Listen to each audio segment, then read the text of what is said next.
Hello friends, एक important बात। आप सरस्वती बायोमंत्र यूट्यूब चैनल को सब्सक्राइब कीजिए।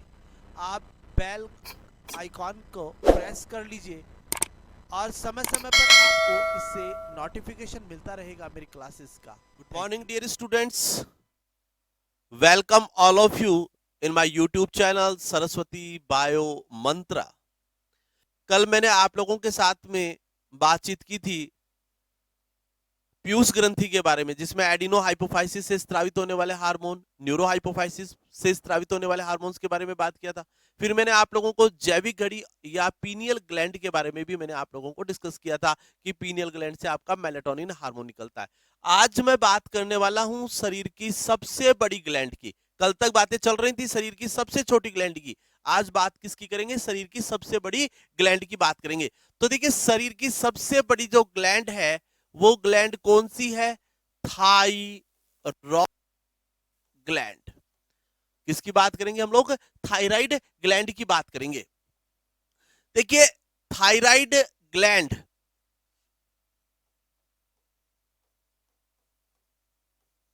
थायरॉयड ग्रंथि ये उत्पत्ति में या ओरिजिन में एंडोडर्मल होती है। उत्पत्ति में ये कैसी होती है जी? एंडोडर्मल होती है। इसका वजन या इसके वेट की बात करें तो वजन इसका कितना होता है? 25 से 30 ग्राम। जब पीयूष ग्रंथि का वजन कितना था? आधा ग्राम। फिर आप लोग यहां पर बताएंगे इसे हम लार्जेस्ट एंडोक्राइन ग्लैंड, सबसे बड़ी अंत स्त्रावी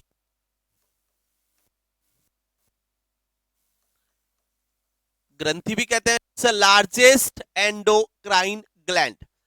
तो देखिए, ओरिजिन में एंडोडर्मल होती है, वजन इसका 25 से 30 ग्राम है, सबसे बड़ी एंडोक्राइन ग्लैंड है। और यहीं पर आप लोग बताएंगे ये एक जोड़ी होती है। कितनी जोड़ी होती है जी? एक जोड़ी होती है, गहरे लाल रंग की होती है। इंग्लिश मीडियम स्टूडेंट भी ध्यान दे लीजिएगा कि thyroid gland endodermal in origin, weight इसका 25 से 30 ग्राम, लार्जेस्ट एंडोक्राइन ग्लैंड है, वन पेयर है। और कैसी होती है ये? गहरे लाल रंग की, यानी कि डार्क रेड कलर की ये ग्लैंड होती है। ये जो ग्लैंड, अगर इसकी लोकेशन देखें तो लोकेशन के अंदर अगर आप लोग इसको समझने की कोशिश करें तो आप लोग देखिए, ये है ट्रेकिया, जिसको आप लोग कहते हैं श्वास नाल। ये क्या है जी? ये है ट्रेकिया, श्वास नाल। इस ट्रेकिया के दोनों ओर यदि आप लोग देखें तो यहां पर ये है इस्थमस। ये क्या हो गया? इस्थमस। और गहरे लाल रंग की ग्लैंड जो है यहां पर प्रेजेंट है। तो ये जो ग्लैंड है, इस ग्लैंड को बोलते हैं थायराइड ग्लैंड। ये क्या कहलाएगी यहां पर? इसको क्या कहेंगे? थायराइड ग्लैंड कहेंगे। और ये यहां पर ट्रेकिया या श्वास नाल, इसको आप लोग क्या बोलते हैं? ट्रेकिया भी कहते हैं। इसी को आप लोग क्या बोलते हैं? श्वास नाल भी कहते हैं। और ये दोनों थायराइड ग्रंथि को जोड़ने वाला ये कहलाता है इस्थमस। ये एक अनुप्रस्थ संयोजक पट्टी है। दोनों ओर की थायराइड ग्लैंड या दोनों ओर के थायराइड लोब जो है वो एक अनुप्रस्थ संयोजी पट्टी या ट्रांसवर्स कनेक्टिव टिश्यू के द्वारा कनेक्ट रहते हैं। इस टिश्यू को हम लोग क्या बोलते हैं? इस थमस कहते हैं।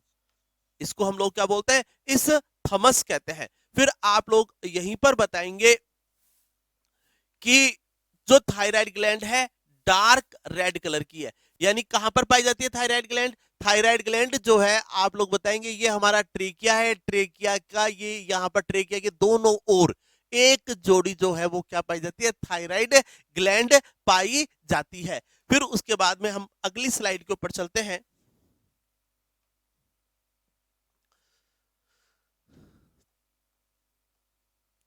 थायराइड जो ग्लैंड है, इस थायराइड ग्लैंड में दो संरचनाएं पाई जाती हैं।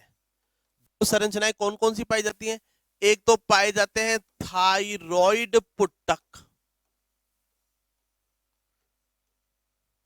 क्या पाए जाते हैं साहब? Thyroid follicles. एक क्या पाया जाता है इसके अंदर? सी सेल्स, या जिनको बोलते हैं पैरा फोलिक्यूलर सेल्स, यानी कि इनको क्या नाम है, परिपुटकीय कोशिकाएं भी कहते हैं, सी कोशिकाएं भी कहते हैं, ठीक है ना। सी सेल्स या पैराफोलिकुलर सेल्स पाई जाती हैं। ये जो थायराइड पुट्टक है, इन थायराइड पुट्टक के अंदर थायरोक्सिन प्रेजेंट होता है। कौन सा हार्मोन भरा हुआ रहता है? यहां पर थायरोग्लोबुलिन के रूप में थायरोक्सिन प्रेजेंट है। दूसरी तरफ अगर हम लोग बात करें तो ये जो सी सेल्स हैं, यहां पर एक हार्मोन निकालती हैं जिसको बोलते हैं थायरो कैल्सीटोनिन। ये कौन सा हार्मोन निकालती हैं जी? थायरो कैल्सीटोनिन, जिसको शॉर्ट में हम लोग क्या कहते हैं? टीसीटी कहते हैं।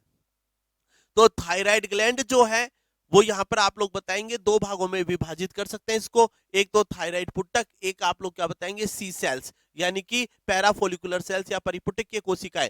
थायराइड पुट्टक जो है उनमें कौन सा हार्मोन प्रेजेंट होता है? आपका थायरोक्सिन प्रेजेंट होता है। इसी तरह से जो सी सेल्स है इनमें क्या प्रेजेंट है? थायरो कैल्सीटोनिन प्रेजेंट होता है। क्या प्रेजेंट होता है इनमें? थायरो कैल्सीटोनिन यहां पर इसके अंदर प्रेजेंट होता है। फिर उसके बाद में हम लोग आगे चर्चा करें कि यहां पर थायराइड पुट्टक से स्त्रावित होने वाला जो थायरोक्सिन हार्मोन है, इस थायरोक्सिन हार्मोन का निर्माण किससे होता है? इसमें एक तो होता है टायरोसिन एमिनो एसिड। टायरोसिन तो क्या होता है? एमिनो एसिड होता है। और साथ में इसमें क्या होता है? आयोडीन आकर अटैच होती है। क्या जुड़ती है? आयोडीन। तो कौन सा हार्मोन है जिसमें आयोडीन पाई जाती है? थायरोक्सिन। और थायरोक्सिन जो है वो कौन से एमिनो एसिड से बनता है? तो आपका आंसर क्या होगा? टायरोसिन। तो देखिए यहां पर बनेंगे, जैसे इसके टायरोसिन के साथ में आयोडीन जुड़ेगी तो मोनो आइडोथायरोनिन।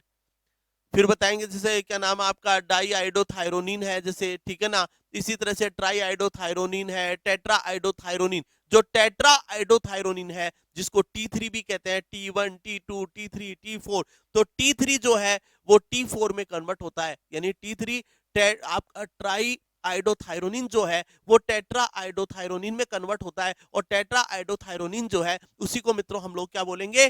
थायरोक्सिन कहते हैं। और थायरोक्सिन जो है ये एक्चुअली में शरीर की मेटाबॉलिक एक्टिविटीज का रेगुलेशन करेगा। तो देखिए अब कैसे काम करता है, हम लोग इनके फंक्शंस की बात करें।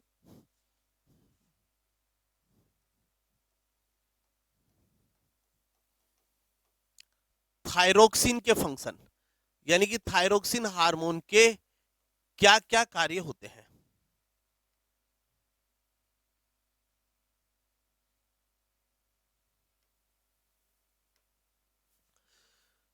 देखिए ये हार्मोन जो है ये शरीर की उपापचयी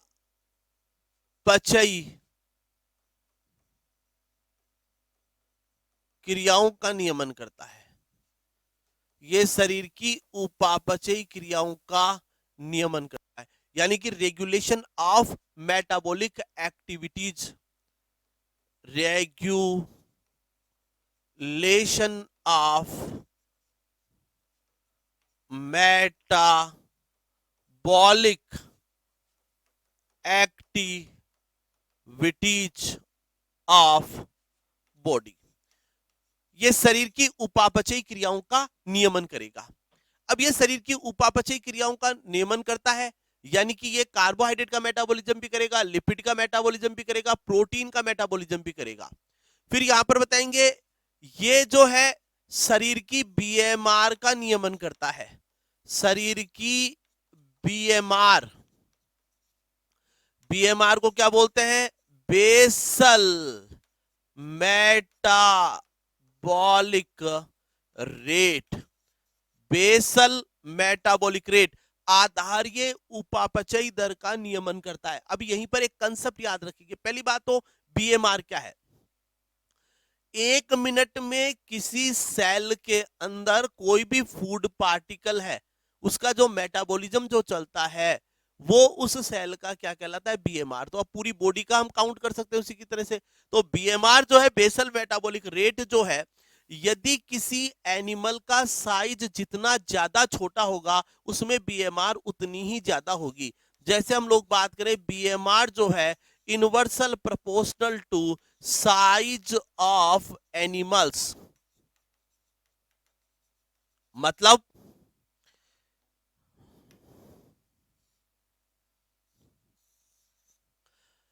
अगर सपोज कीजिए, जैसे मैं आपको कहूं कि आपके सामने 4 जानवर हैं, जैसे फॉर एग्जांपल के लिए हाथी है, आपके पास में एक मनुष्य है, आपके पास में एक बिल्ली है और आपके पास में एक गिलहरी है। अब आपसे कोई सवाल करे कि इसमें बीएमआर सबसे ज्यादा किसकी होगी, तो देखिए मित्रों, अगर सीक्वेंस में देखें तो सबसे छोटा साइज किसका है? गिलहरी का। सबसे बड़ा साइज किसका है? हाथी का। जिस जंतु का साइज जितना बड़ा होगा उसकी बीएमआर क्या होगी? उतनी ही कम होगी। तो इसका मतलब यह है कि अगर बीएमआर ज्यादा कब होगी? जब जंतु का साइज क्या हो? कम। और बीएमआर कब कम हो जाएगी? जब एनिमल का साइज क्या हो? ज्यादा। तो ये परीक्षा में कंपटीशन में सवाल भी पूछा हुआ है कि निम्न में से किस जंतु की बीएमआर सबसे अधिक होती है? ऑप्शन थे गिलहरी, ऑप्शन उसमें जैसे दे दिया, जैसे क्या नाम है आपका, बंदर, ऑप्शन में जैसे डाल दिया साहब घोड़ा, ऑप्शन में डाल दिया हाथी। तो इनमें सबसे ज्यादा बीएमआर किसकी है? गिलहरी की होगी। ठीक है ना? तो गिलहरी की बीएमआर सबसे ज्यादा होगी। ये चीज आप लोग यहां पर इसमें याद कर सकते हैं। अब हम लोग बात करते हैं नेक्स्ट, अगला फंक्शन। अब देखिए, अगर यहां पर कार्बोहाइड्रेट का, लिपिड का, इनका यदि मेटाबॉलिज्म होगा तो मेटाबॉलिज्म होगा तो यहां पर ऊर्जा उत्पन्न होगी। यहां पर क्या होगा? यहां पर भाई क्या होगा? मेटाबॉलिक एक्टिविटीज होंगी, उपापचयी क्रियाएं होंगी। अगर मेटाबॉलिक एक्टिविटीज या उपापचयी क्रियाएं होती हैं तो उपापचयी क्रियाओं के परिणाम स्वरूप यहां पर क्या उत्पन्न होती है? एनर्जी। क्या उत्पन्न होगी जी? यहां पर आप लोग क्या बताएंगे? यहां पर एनर्जी उत्पन्न होगी। एनर्जी उत्पन्न होती है। अब एनर्जी किस हार्मोन के कारण उत्पन्न होती है? थायरोक्सिन के कारण। इसीलिए थायरोक्सिन को हम लोग क्या बोलते हैं? कैलोरी जेनिक हार्मोन भी कहते हैं। क्या बोलते हैं जी? Calorie genic hormone. तो यहां पर इसको हम कैलोरीजेनिक हार्मोन क्यों कह रहे हैं? कैलोरीजेनिक हार्मोन हम इसलिए कह रहे हैं कि यहां पर विभिन्न, जैसे कार्बोहाइड्रेट, लिपिड और प्रोटीन का मेटाबॉलिज्म होगा, यानी लिपिड टूटेगा आपका, कार्बोहाइड्रेट टूटता है, यानी कि यहां पर हम लोग कह सकते हैं कि लाइपोलाइसिस की क्रिया होती है। ठीक है ना? यहां पर ग्लाइकोजिनोलाइसिस की क्रिया होगी। तो इनके कारण क्या होगा? ऊर्जा उत्पन्न होगी। और जो ऊर्जा उत्पन्न होगी वो शरीर की विभिन्न दूसरी क्रियाओं को संचालित करने में काम आती है। दूसरी सबसे इंपॉर्टेंट बात, अब सारी की सारी जो ऊर्जा है, ऐसा तो नहीं है कि वो काम में आ जाएगी, तो ऊर्जा जो है वो ऊष्मा में भी परिवर्तित हो जाती है। ठीक है ना? तो थायरोक्सिन हार्मोन हमारे शरीर का बॉडी टेम्परेचर का रेगुलेशन भी करता है। ये और क्या काम करेगा? Regulation of body temperature. ये हमारी बॉडी के टेम्परेचर का रेगुलेशन भी करता है, यानी हमारे शरीर के ताप का नियमन भी करता है। ये चीज भी आप लोग इसी के अंदर बताएंगे कि रेगुलेशन ऑफ बॉडी टेम्परेचर। उसके बाद में हम लोग आगे चले। एक सबसे इंपॉर्टेंट फंक्शन जो कॉम्पिटेटिव परीक्षाओं में पूछा गया था आपका, जैसे रिट के अंदर भी पूछा गया था, राजस्थान यूनिवर्सिटी के एंट्रेंस जो टेस्ट होते हैं एमएससी के लिए, उनमें भी पूछा गया था, बीएचयू के एंट्रेंस टेस्ट में भी ये सवाल पूछा गया था। तो यहां से सवाल क्या आया था? इवन फर्स्ट ग्रेड बायोलॉजी में भी सवाल आया हुआ है। क्या सवाल था? कि निम्न में से कौन सा हार्मोन कायांतरण के लिए उत्तरदायी है? निम्न में से कौन सा हार्मोन टैडपोल लार्वा का मेंढक में परिवर्तन करता है, यानी कि टैडपोल लार्वा को फ्रॉग में कौन कन्वर्ट करता है? थायरोक्सिन। तो ये हार्मोन जो है मेटामॉर्फोसिस के लिए भी उत्तरदायी होता है। मेटामॉर्फोसिस का मतलब क्या होता है? कायांतरण। क्या बताया मैंने? ये हार्मोन किसके उत्तरदायी है साहब? ये मेटामॉर्फोसिस या किसके लिए उत्तरदायी होता है? ये कायांतरण के लिए उत्तरदायी होता है। ये चीज हम लोग यहां पर दिमाग में रख सकते हैं। फिर उसके बाद में आप लोग यहीं पर बताएंगे कि कायांतरण कैसे? जैसे अपना टैडपोल लार्वा है,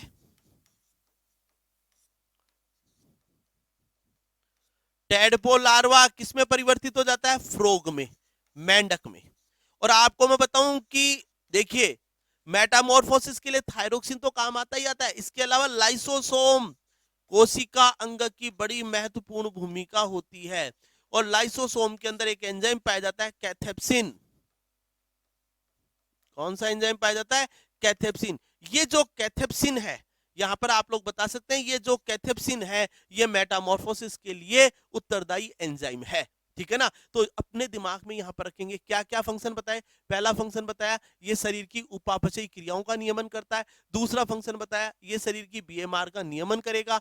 बीएमआर एनिमल साइज के व्युत्क्रमानुपात में होगी। तीसरा मैंने आप लोगों को बताया, अब चूंकि उपापचयी क्रियाएं होंगी तो ऊर्जा उत्पन्न होगी, यानी कैलोरीजेनिक हार्मोन है। फिर उसके अलावा मैंने आप लोगों को बताया, अगर कैलोरी आएगी यानी कि अगर ऊर्जा आ रही है तो ऊर्जा किस में परिवर्तित हो जाएगी? ऊष्मा में, यानी टेम्परेचर में कन्वर्ट हो जाएगी। और ये मेटामॉर्फोसिस के लिए भी उत्तरदायी होता है, यानी कि टैडपोल लार्वा जो है वो किस में कन्वर्ट हो जाता है? फ्रॉग के अंदर कन्वर्ट हो जाता है। अगला देखते हैं। अगला आप लोग यहां पर देखेंगे, ये थायरोक्सिन हार्मोन के कार्य हो गए। अब थायरोक्सिन की कमी और अधिकता से क्या होता है? तब आपका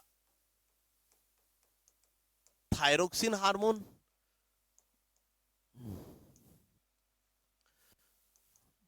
थायरोक्सिन हार्मोन का अल्प स्त्रावण हो, यानी कि हाइपोसिक्रेशन। हाइपोसिक्रेशन, हाइपोसिक्रेशन कहते हैं, अपन इसी को कहते हैं अल्प स्त्रावण, और इसी को बोलते हैं हाइपोथायरॉइडिज्म।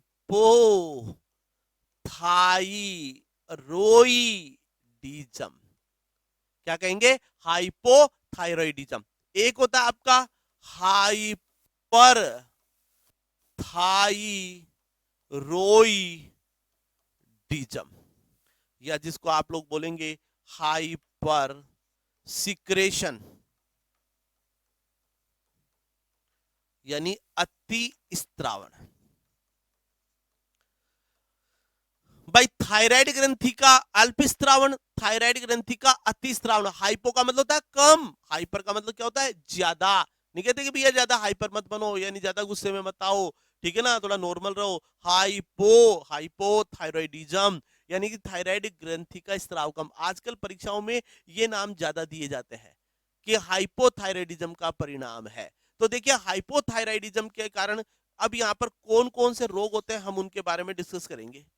पहला हम लोग पढ़ते हैं क्रिटिनिज्म। दूसरा हम लोग पढ़ेंगे मिक्सीडेमा। एक हम लोग पढ़ेंगे गॉइटर, जिसको आप लोग गलगंड या जिसको आप लोग घेंगा भी कहते हैं।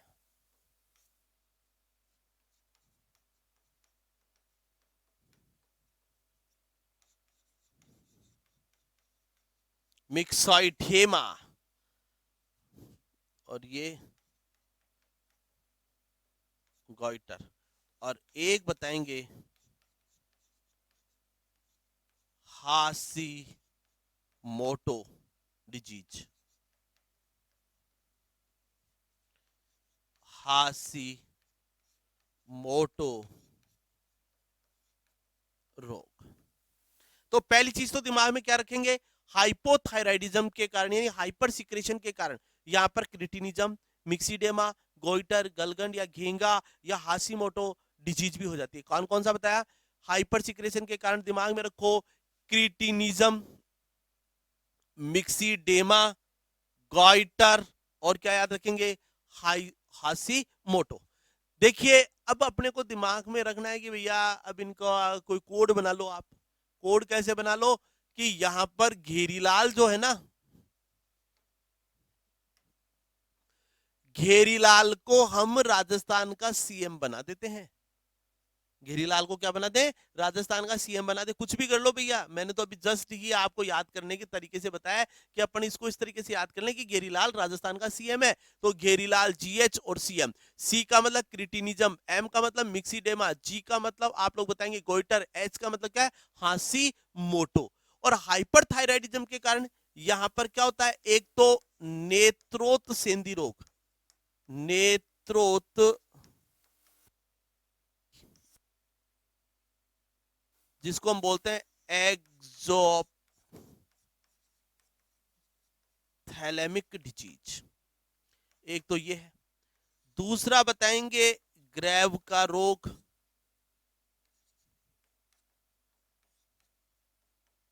यानी कि ग्रेव्स डिजीज। और एक बताएंगे आप प्लूमर का रोग। किसका रोग, प्लूमर का। तो मैंने यहां पर आप लोगों को क्या बताया कि थायरोक्सिन हार्मोन जो है वो यहां पर आप लोग बताएंगे हाइपोसिक्रेशन, हाइपोथायराइडिज्म, और एक हाइपरथायराइडिज्म। यहाँ पर इसका अल्प स्त्रावण है, यहाँ पर इसका अति स्त्रावण है। यहाँ पर आप लोग बताएंगे चार चीजें, एक तो क्रिटिनिज्म, मिक्सीडेमा, गॉइटर और हाशिमोटो। याद करने का तरीका क्या बताया मैंने आप लोगों को, याद करने का तरीका बताया, घेरीलाल राजस्थान का सीएम है। जी का मतलब गोइटर, एच का मतलब हाशिमोटो, ठीक है ना, सी का मतलब क्रिटिनिज्म, एम का मतलब क्या होता है आपका मिक्सोइडेमा। और हाइपरथायराइडिज्म के कारण यहाँ पर कौन कौन से रोग होंगे, नेत्रोत सेंधी रोग, एक्सोप्थेल्मिक डिजीज। कौन सा रोग होगा, ग्रेव का रोग। कौन सा रोग होगा, प्लूमर का रोग। ये थायराइड कैंसर है, ग्रेव और प्लूमर दोनों थायराइड कैंसर है। बस इतना सा दिमाग में अपने को रखना है। अब मैं इनके बारे में बता देता हूं भाई, क्रिटिनिज्म में क्या होता है, मिक्सीडेमा में क्या होता है, गॉइटर में क्या होता है, हाशिमोटो में क्या होता है, ठीक है ना, इनके बारे में बात करते हैं।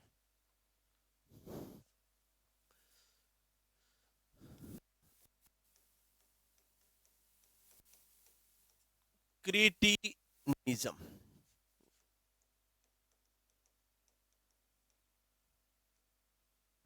देखिए अगर हम लोग क्रिटिनिज्म की बात करें, क्रिटिनिज्म में क्या होगा, बच्चे ड्वार्फ होते हैं, बोने होते हैं। एक गर्भवती महिला है, मेरी बात को ध्यान से सुनना, कि एक गर्भवती महिला है, प्रेग्नेंट महिला है। अगर एक प्रेग्नेंट महिला को यदि थायरोक्सिन हार्मोन नहीं मिले, अगर उसके शरीर में थायरोक्सिन की कमी हो जाए, तो क्या होगा, पैदा होने वाला बच्चा जो है वो क्रिटीन्स रह जाता है, ड्वार्फ रह जाता है।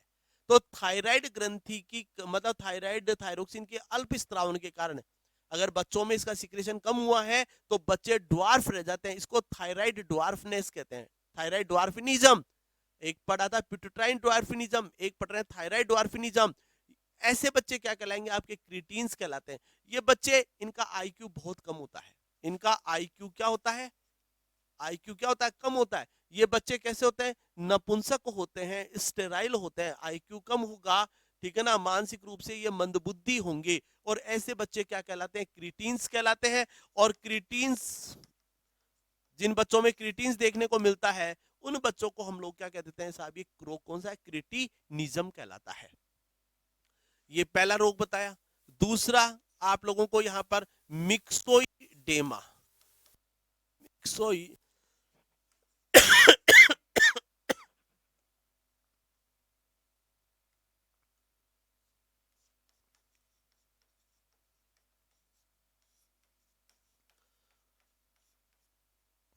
मिक्सीडेमा। देखिए क्रिटिनिज्म तो किसमें बताया मैंने, बच्चों में। बच्चों में क्या हुआ, थायरोक्सिन की कमी हुई। दूसरी तरफ अगर मिक्सोइडेमा में देखें तो मिक्सोइडेमा में आप लोग यहां पर बताएंगे ये रोग किसमें होता है, एडल्ट में, वयस्क में। एडल्ट में क्या हुआ, थायरोक्सिन हार्मोन की क्या हो गई, कमी। थायरोक्सिन हार्मोन की कमी हो गई एडल्ट में तो क्या हो जाएगा, व्यक्ति गुलगुले के जैसा दिखाई देगा। गुलगुला आप सब जानते होंगे, अपने घरों के अंदर आटा और गुड़ को का लेप बनाकर और शीतलाष्टमी के समय में बनाते हैं हम। तो वैसे ही मैं यहाँ पर बताना चाह रहा हूँ आप लोगों को कि एडल्ट के अंदर थायरोक्सिन हार्मोन की कमी होने पर व्यक्ति जो है उसकी त्वचा फूल जाती है। त्वचा क्या हो जाएगी, फूल जाएगी, यानी पफी स्किन हो जाती है।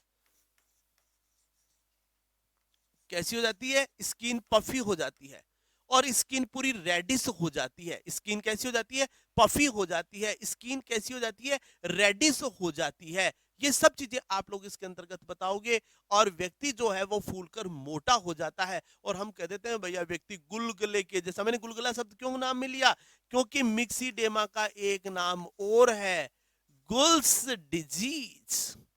क्या कहते हैं इसको, गुल्स डिजीज भी कहते हैं इसको। हम लोग क्या बोलते हैं, गुल्स डिजीज भी कहते हैं। अब गुल्स डिजीज, गुल है ना, याद करने का तरीका है।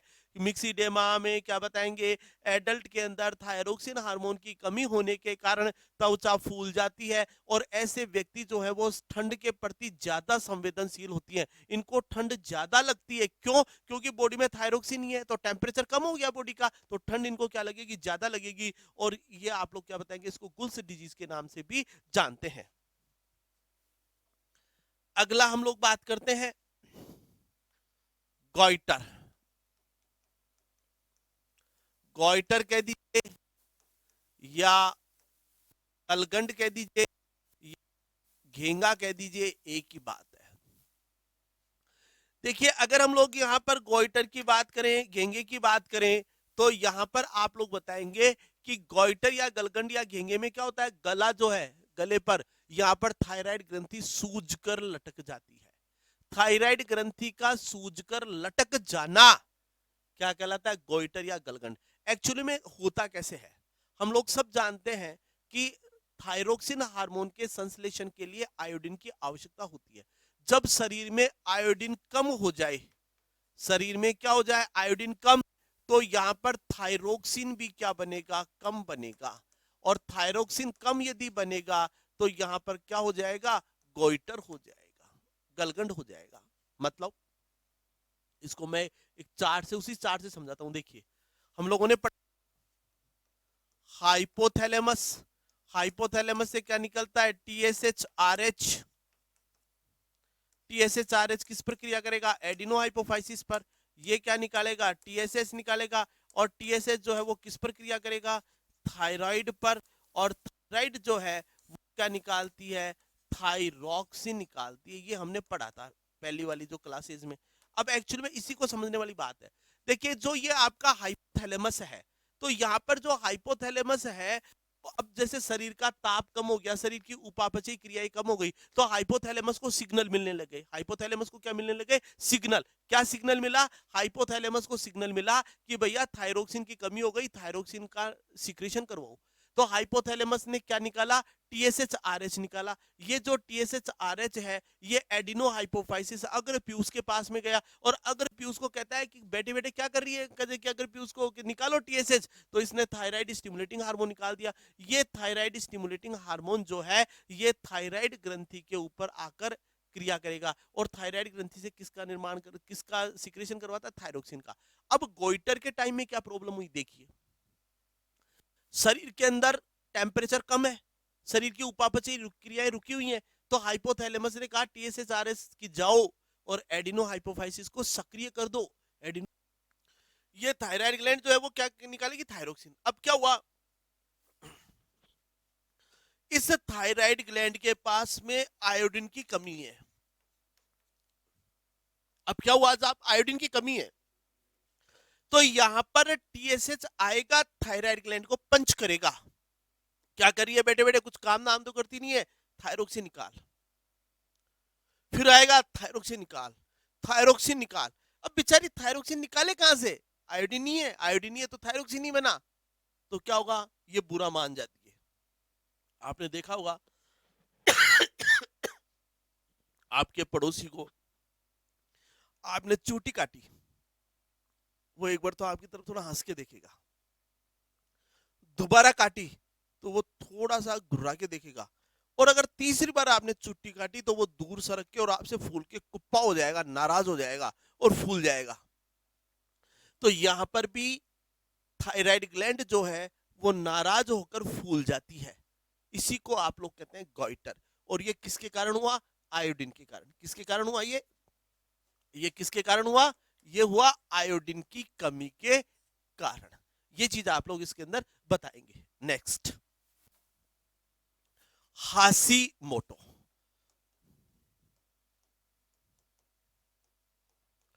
हाशीमोटोस डिजीज। देखिए, हम लोग हाशीमोटो रोग की बात करें तो हाशीमोटो रोग के अंदर आप लोग बताएंगे थायराइड ग्लैंड का सुसाइड करना।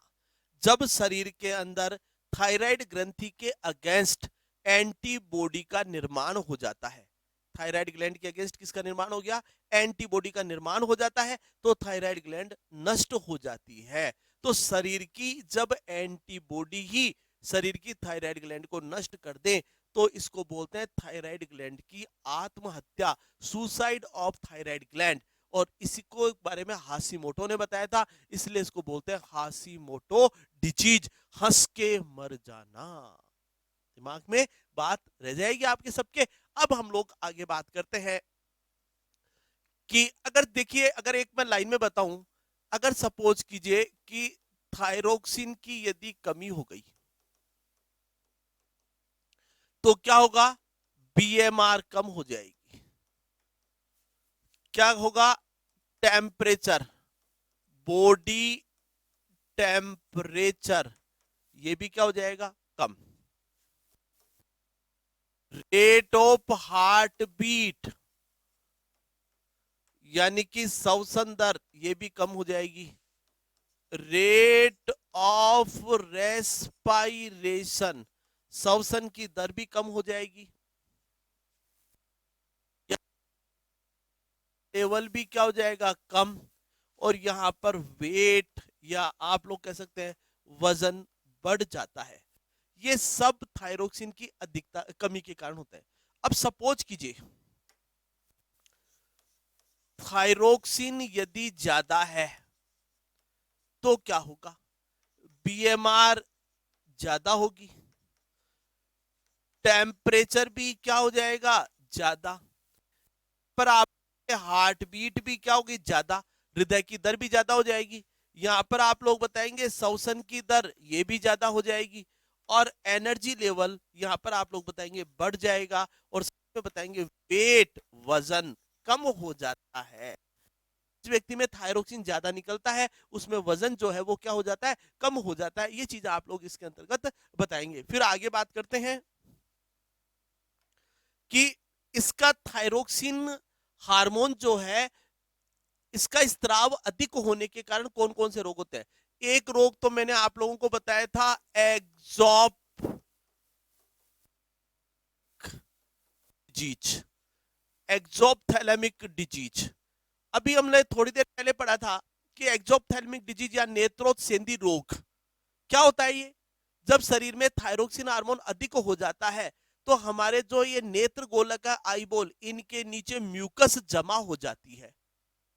म्यूकस जमा होने के कारण ये आईबॉल बाहर की ओर निकल कर दिखाई देते हैं।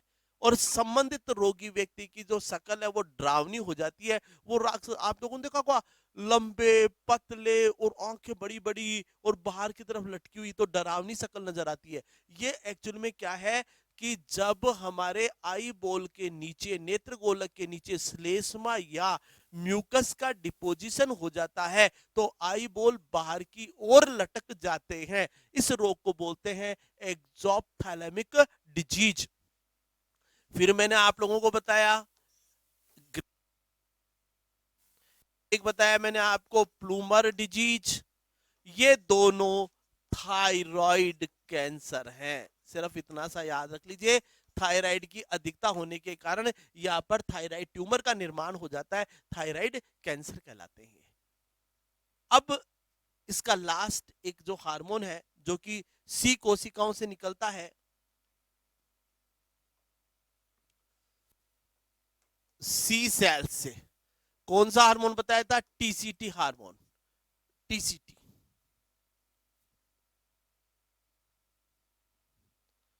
कौन सा बताया था? TCT, thyrocalcitonin. ये जो थायरोकैल्सिटोनिन है ये क्या करता है?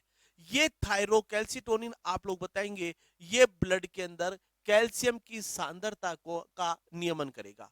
ये क्या करेगा जी? ये ब्लड में कैल्शियम आयन की सांद्रता को कम करता है। तो देखिए, थायराइड ग्लैंड से स्त्रावित होने वाला जो टीसीटी है, ये जो टीसीटी है ये रुधिर के अंदर कैल्शियम की सांद्रता को कम करता है। अर्थात ये जो टीसीटी है ये पैराथायरॉइड हार्मोन के विरुद्ध कार्य करता है, का एंटागोनिस्ट होता है। मतलब अगर टीसीटी ज्यादा है तो पीटीएच कम होगा, और आप लोग यहां पर बताएंगे कि ब्लड कैल्शियम लेवल जो है वो क्या हो जाएगा? कम हो जाएगा। बस आप तो सिर्फ इस चीज को दिमाग में रखें। ये हार्मोन क्या करता है? रुधिर के अंदर कैल्शियम की सांद्रता को कम करता है, और ये हार्मोन जो है पैराथायराइड ग्रंथि से स्त्रावित होने वाले पैराथायराइड हार्मोन, जिसको आप लोग क्या बोलते हैं? पीटीएच, या जिसको कोलिप हार्मोन भी कहते हैं, के विरुद्ध कार्य करता है। ये कैल्शियम आयन की सांद्रता को बढ़ाता है, ये कैल्शियम आयन की सांद्रता को कम करता है। कम कौन करेगा? टीसीटी। बढ़ाएगा कौन? पीटीएच। तो मित्रों, आज के लिए इतना ही। अगली क्लास में हम लोग बात करेंगे पैराथायराइड ग्लैंड के बारे में, बात करेंगे थाइमस ग्लैंड के बारे में, बात करेंगे एडिनल ग्लैंड के बारे में, बात करेंगे आइसलेट्स ऑफ लैंगरहैंस के बारे में बात करेंगे। Thank you guys, thank you.